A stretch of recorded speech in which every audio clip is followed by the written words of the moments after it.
days, users of Sony's PlayStation network have been greeted instead by error messages. Breach of staggering proportions. Sony has confirmed that hackers broke into its PlayStation network, exposing the personal information of up to 77 million users worldwide. So, what does that mean for anyone who may have been exposed?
Late 2009, Geo Hart, or aka George Hart, finds a way how to get into the PS3 root keys, and how to even jailbreak the system. By early 2010, George Hart, or aka Geo Hart, whatever you want to call him, would post on how to jailbreak the PS3. As you can see in this image, this is custom firmware on the system, and it wouldn't be too long until Sony would take action of this. February 2011, Sony sues Geo Hart, or aka George Hart, like I said, whatever you want to call him, to court. Sony demands for Geo Hart to not hack any future Sony products ever again.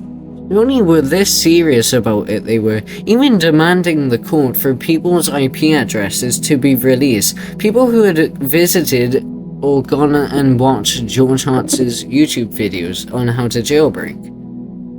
At this time, too, Anonymous would step in and would defend people such as Geo Hart and many more jailbreakers and hackers for jailbreaking systems, saying they should have all privilege to jailbreak systems.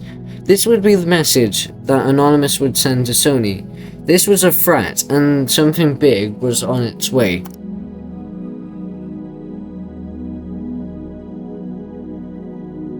April 20th. Millions of players are reporting that they are not being able to sign into PlayStation Network, but instead receiving error messages when trying to sign in. April 22nd. Sony are aware of the issues and they are trying to fix the problem, though nothing much is else said. Breach of staggering proportions. Sony has confirmed that hackers broke into its PlayStation network, exposing the personal information of up to 77 million users worldwide. So, hackers have stolen the personal information and possibly the credit card numbers of 77 million Sony PlayStation users. It's official. PlayStation Network has been hacked, and it wouldn't be too long till Sony would finally announce how it's been hacked. An external intrusion had happened on their servers, and it was found, and they had found out on April 20th. That's when the servers had been attacked. Sony even told people to ignore all odd emails and even phone calls, and to even be careful when going over personal information, and to be really careful when changing passwords.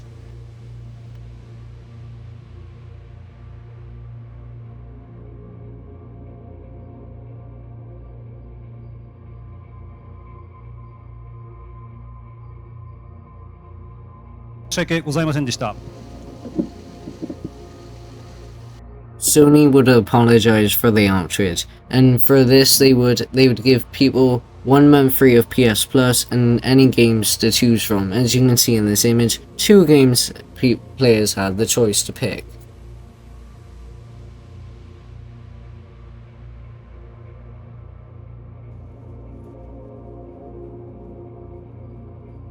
Also too, when Sony apologized, Sony would go over the new security system on the PlayStation Network, now having a free layer.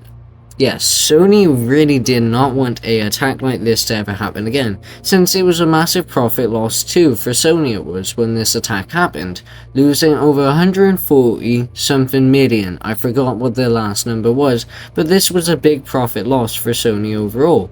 May 2nd, Sony had stated a file had been planted on one of its servers with the words "We are Legion."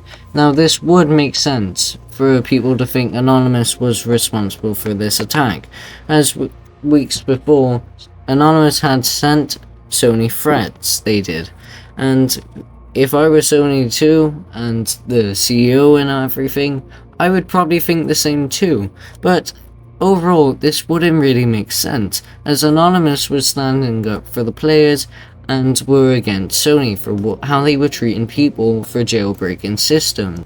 And for Anonymous to do something like this would just ruin their reputation for the people, as Anonymous had stated that they were standing up for the players, and this was mainly just based on Sony, this attack.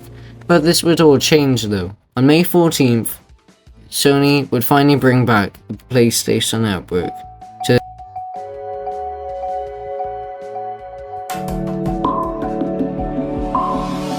Hello, my name is Kazuo Hirai, and I'd like to share some news about our PlayStation and Curiosity services. First of all, I'd like to send my sincere apologies for the inconvenience the service outage has caused you, and want to thank you for all the patience that you've shown as we worked through this restoration process. Since the attacks on our networks, we've been working around the clock to bring game and media services back online. The service is being restored in phases, and I'm pleased to say that the first phase has now been launched in most regions of the world. This includes sign-in for PlayStation Network and Curiosity services, online gameplay across PS3 and PSP. PlayStation Network is finally back. Millions of players can finally log on to the network now, talk to friends, play online, and go back to how everything was just weeks prior to the attack. And everything is back to normal. That is that for this video today, guys. I hope you all enjoyed this little fun video I made, this documentary based on the 2011 PSN hack that happened. And I had a really great time making this video. It was very fun doing the researching on this hack, it was. And that's all I've really got to say, and I will try and make some more videos like this. I have one where I'm going to try and talk about the PS3's development cycle, since I heard it was total chaos and hell when they were developing the PS3, and that will be my next video to try and make for you guys.